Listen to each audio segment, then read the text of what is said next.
friends. Bless you for being here. And I'm sorry, I'm going to change the pace a little bit. I'm conscious that we're looking back, but today we're also going to be looking forward, because what is next week?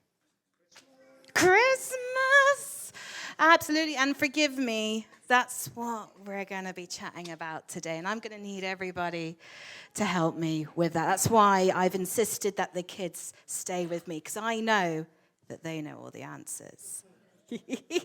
But first, we need to get in the mood. So I've got, I feel like I've lost one. No, there he is. I've got two willing, happy, eager helpers. And we're actually going to start with a little bit of a game. Look at this eager, happy face. And another one. Excellent. So I am going to split the room in two, if that's okay, because we've got two teams. So Matt, do you mind coming around this side? That's okay. We might need some kids on this side, if that's all right. If some children wouldn't mind helping out this side. Okay? Excellent. Excellent. Beautiful. So I'm going to split the room down here, this way, okay? So this side, we're on Matt's team. This side, sorry, I didn't mean to tear anyone asunder. We're on Dave's team. Yes! Wow, we are enthusiastic this morning. Okay, so round the room, I have hidden some clothing which some characters from the Nativity story often wear. So everybody, and I mean everybody, because there are some things that the kids aren't going to be able to reach, hint, hint. You're looking for something to put on their head. You're looking for something to put on their shoulders. You're looking for something for them to ride. And you're looking for somewhere for them to live. Okay, so 4 things. 1 on the head, 1 on the shoulders, 1 to ride, and 1 a place to live. And for these guys, it's all this side of the room. For these guys, it's all this side of the room. So are we ready? Oh, we've got movement. Hold on. Are we steady? Go! Yes, Brian! We've got a hat. We've got a hat here. Oh, Matt, that is a gorgeous royal steed right there. Brilliant. Oh, what have we got here? Okay, we've got Dave's place to live. Very handsome, Matt. We've got a crown and, good luck with this, Dave. Oh, wow. Oh, I was hiding those. But, brilliant find. What have you found? A donkey, okay. Oh, wow, okay. How are we doing here? Oh, it's actually it was over there. It was on a chair. Here it is. There we go. How are we doing? Oh, hold on. Oh, dear. Okay, how are we doing? Just got your hat. Oh. Who's going to win? Who's going to be complete? Oh, okay. I love it. Woo! Hold on. Stay there. Well done, guys. I fear this team did slightly, but although you haven't quite got your cape on right, Matt. So, it's a nice choice. Okay, so excellent. You've got all your bits. Right, guys, I need you to help me. I want to know which one of these guys, strike your most macho, majestic poses. Is that it? Which one is the king? Okay, so if you think Matt is the king, can I hear a cheer? If we think Dave is the king, can I have a cheer?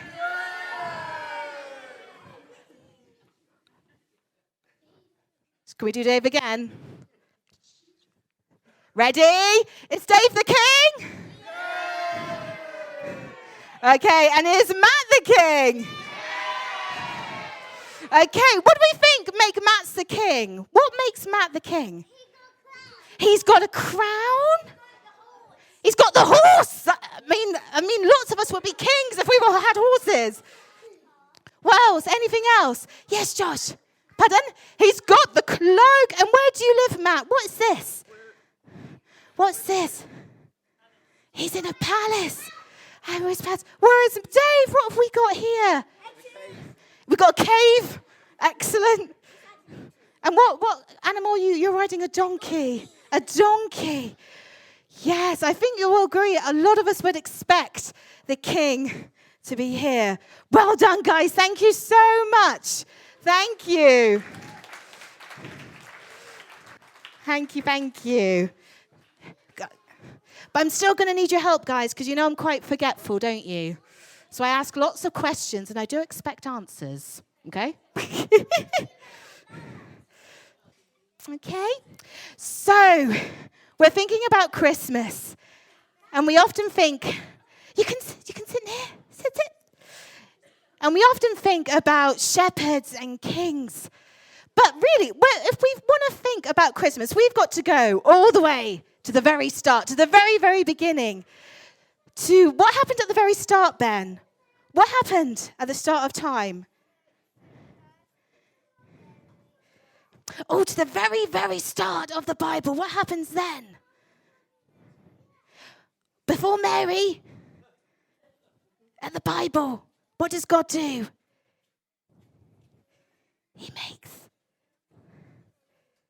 He makes an angel, he does. What else does he make?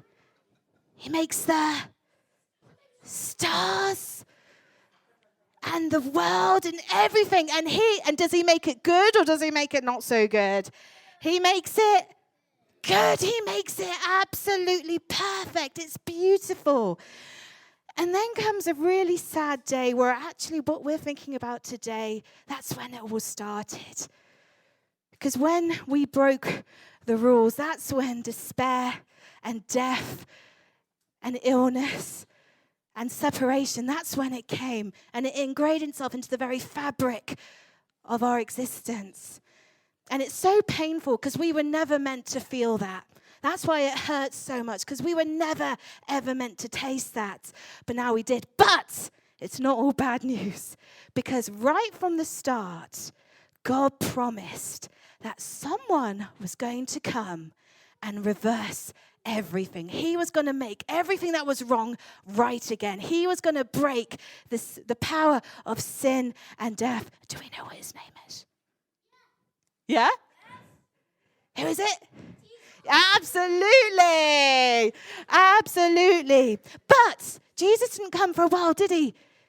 No, the people of God had to wait, and they had promises and prophecies that told them what the rescuer was going to be like, that he was going to be powerful, that he was going to be the king of an everlasting kingdom. Now, if you are going to have a king of an everlasting kingdom, where do you think he would be born? Where would a king be born? Yes, Josh. In a castle, absolutely. Or in a palace. Oh, I can't tell which way around. Like this. All lovely and diamonds and gold. But when God launches his rescue plan, he doesn't go to a royal family in a palace. He doesn't go to the world leaders, the political movers and shakers. He goes to a young girl, an unmarried girl, and says, you're going to carry the Savior of the world. And how does Mary respond? Yes, Ben. She's scared. Absolutely, because what are people going to think? What are people going to think? What does her fiancé think? He initially thinks, well, actually, I'm going to change my mind here. But God says, no. Look after Mary. Look after my boy. Because you guys, you're going to be the ones bringing up the Son of God, which if I was Joseph, I would also feel a little bit like, ugh. But he's not a man that you would expect to be bringing up the Son of God. Because what was Joseph? Can we remember? What was he? A carpenter. He wasn't anyone massively important. But anyway, that's what God does. And where does Mary have her baby? In a stable. I find it just absolutely mind-blowing that the King of the universe, there's no room for him when he's born. He's not laid in a feather bed mattress with silk and velvet. He's not attended by hundreds of attendants. There's not even a doctor or a midwife there when Jesus is born. No one notices at all. And where is he placed? His first bed where's a pen? Is a manger in a feeding trough with scratchy straw because there was no room for him. Is this really the king that they were expecting when they heard all these promises? And what happens when a king's normally born? Who comes to say hello and pay their respects? What happened when Prince George and Prince Louis were born? What happened, Malachi? You don't know? That's okay. That's okay. That's all right. There was a media frenzy, wasn't there? There were declarations across the nation saying the newborn king is here. We're ready for him. He's here. But who's the first one that God tells about baby Jesus? Who's the first one God tells? Shepherds! Absolutely, Joel. Not the world leaders, not the royal family, but stinky shepherds. And I mean it, they are often stinky because they spend all their time with sheep. People do not want to hang out with shepherds, but they are the first ones that God tells. And he gets a little bit better, doesn't it? He gets some special gifts, doesn't he? Can we remember what gifts does he get given? Yes, Lily. Gold, frankincense, and myrrh. Absolutely. That's a little bit more kingly, isn't it? That's a bit of an improvement on our trajectory of being born in a stable, being greeted by shepherds. He's got some gifts, hasn't he? It's looking a little bit better. Maybe this is actually the king that is expected. But with that, yes, my love. He did get Frankenstein's. He got gold, frankincense, and myrrh, didn't he? He did. But along with that came a threat. Because when we don't know how many there were, those wise men came from the east, someone else heard about their search. King Herod, absolutely. And he heard that this newborn king would be the king of his kingdom, or what he thought was his kingdom. And he was overcome with jealousy and rage and wanted to protect his power. And so he ordered that all of the newborn babies, of the newborn sons and boys, they were to be taken. And so what did Jesus and Mary and Joseph have to do? They have to run. They have to flee to the land of Egypt, a refugee.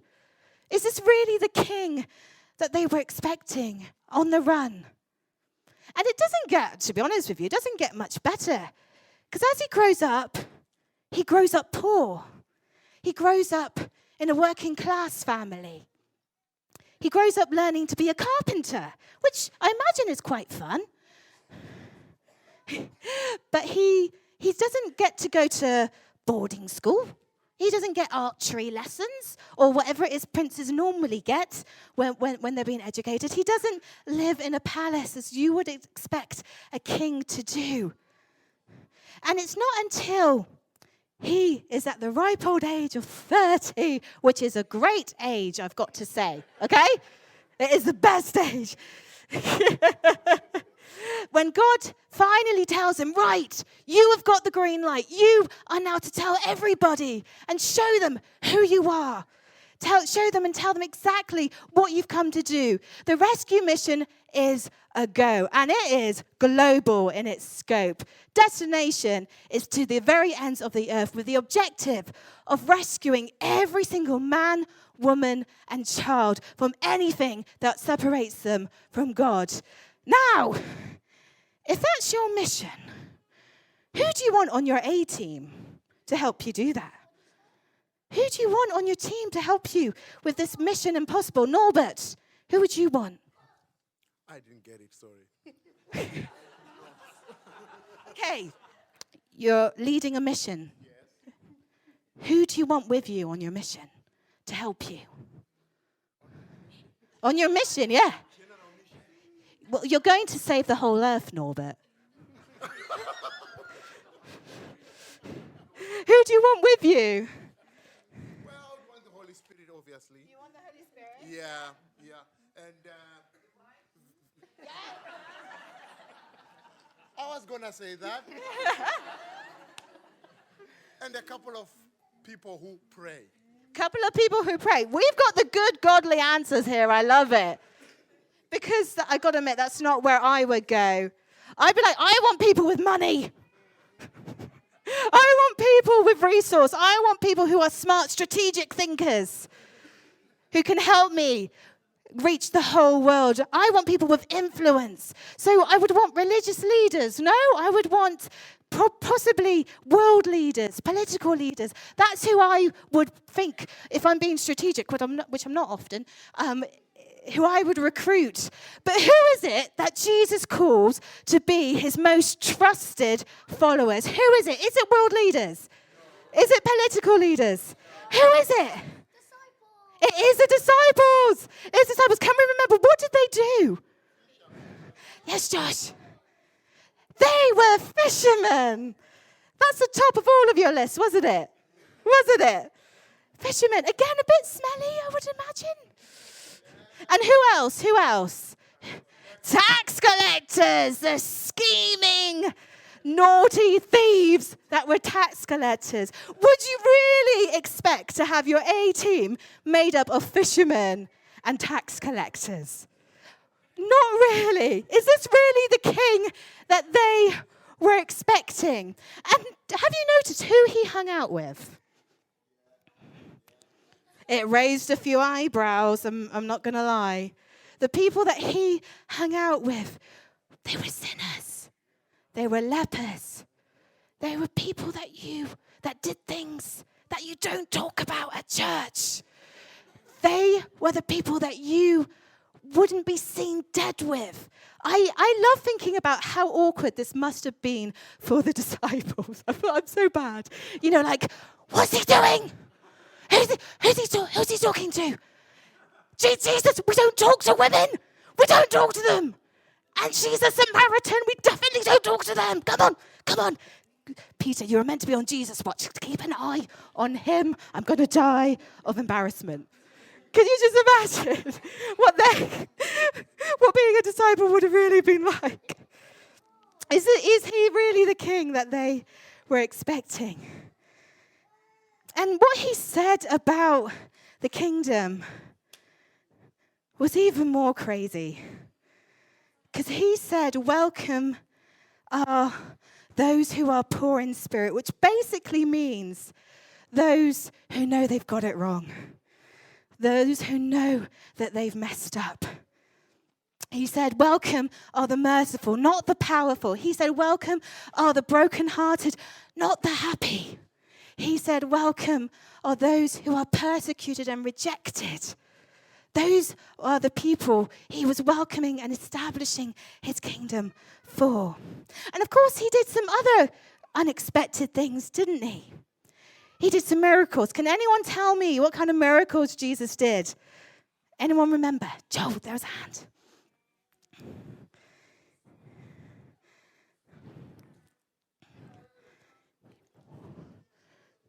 Absolutely. He had power over the weather. Didn't he calm storms? What else did he do, George? That is my favorite one. He turned water into wine. That's a very good thing to be able to do, I think. Anything else? What else did he do? Yes. He raised people from the dead. So although he taught a strange message that people found it hard to understand, he showed them the power that God had, the power that God had to heal people, to forgive people, to even beat the power of death. Jesus showed that. And people were getting behind this.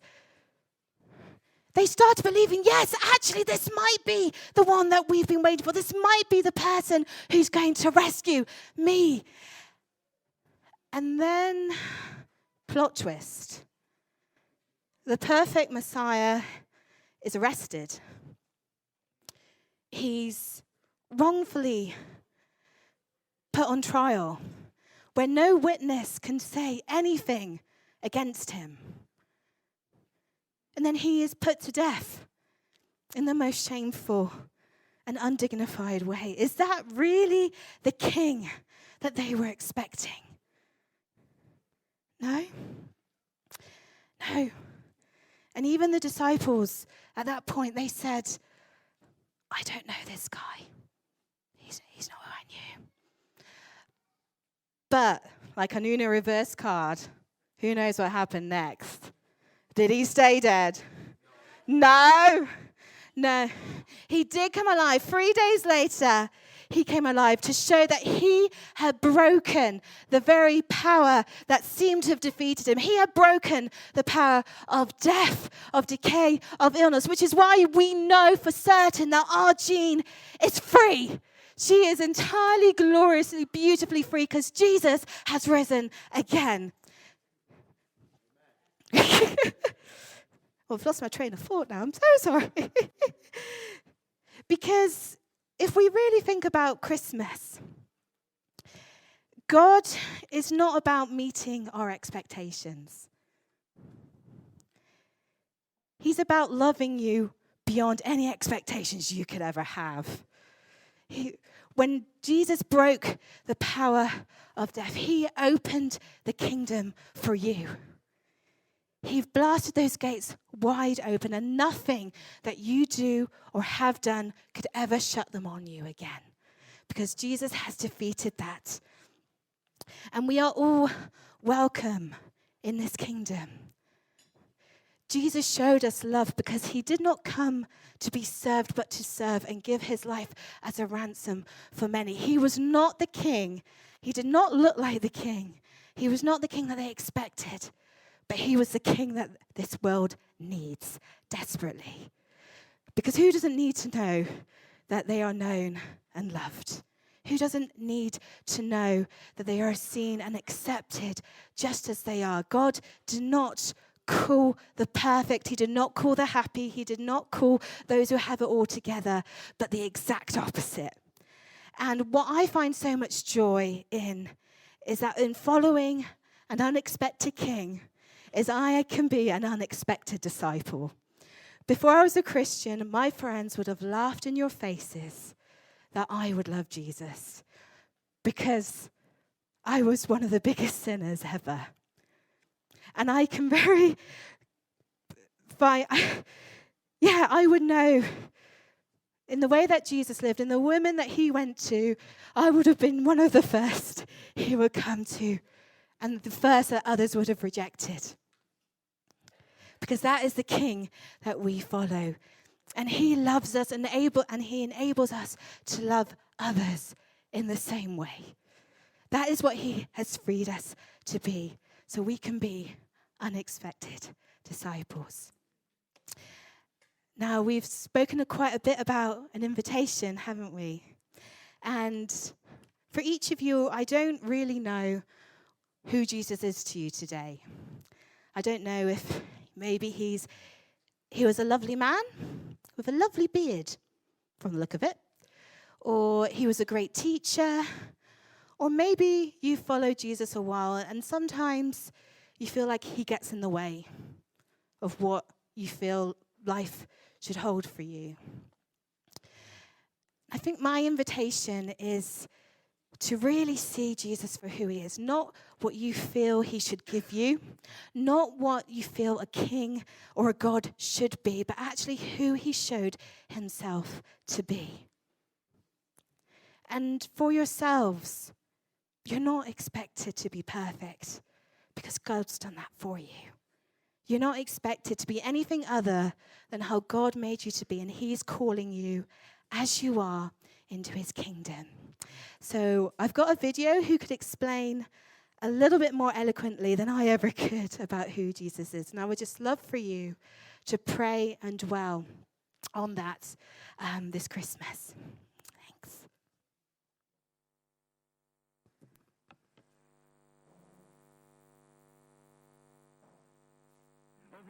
He's the King of righteousness. He's the King of the ages. He's the King of heaven. He's the King of glory. He's the King of kings. And he's the Lord of lords.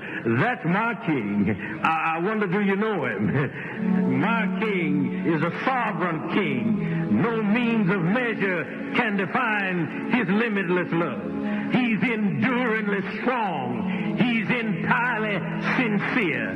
He's eternally steadfast. He's immortally graceful. He's imperially powerful. He's impartially merciful. Do you know him? He's the greatest phenomenon that has ever crossed the horizon of this world. He's God's Son. He's a sinner's Savior. He's the centerpiece of civilization. He's unparalleled. He's unprecedented. He is the loftiest idea in literature. He's the highest personality in philosophy. He's the fundamental doctrine of true theology. He's the only one qualified to be an all-sufficient Savior. I wonder if you know him today. He supplies strength for the weak. He's available for the tempted and the tried. He sympathizes and he saves. He strengthens and sustains. He guards and he guides. He heals the sick. He cleanses the lepers. He forgives sinners. He discharges debtors. He delivers the captives. He defends the feeble. He blesses the young. He serves the unfortunate. He regards the aged. He rewards the diligent. And he beautifies the meek. I wonder if you know him. He's the key to knowledge. He's the wellspring of wisdom. He's the doorway of deliverance. He's the pathway of peace. He's the roadway of righteousness. He's the highway of holiness. He's the gateway of glory. Do you know him? Well, his light is matchless. His goodness is limitless. His mercy is everlasting. His love never changes. His word is enough. His grace is sufficient. His reign is righteous. And his yoke is easy. And his burden is light. I wish I could describe him to you. He's indescribable. He's incomprehensible. He's invincible. He's irresistible. Well, you can't get him out of your mind. You can't get him off of your hand. You can't outlive him, and you can't live without him. Well, the Pharisees couldn't stand him, but they found out they couldn't stop him. Pilate couldn't find any fault in him. Herod couldn't kill him. Death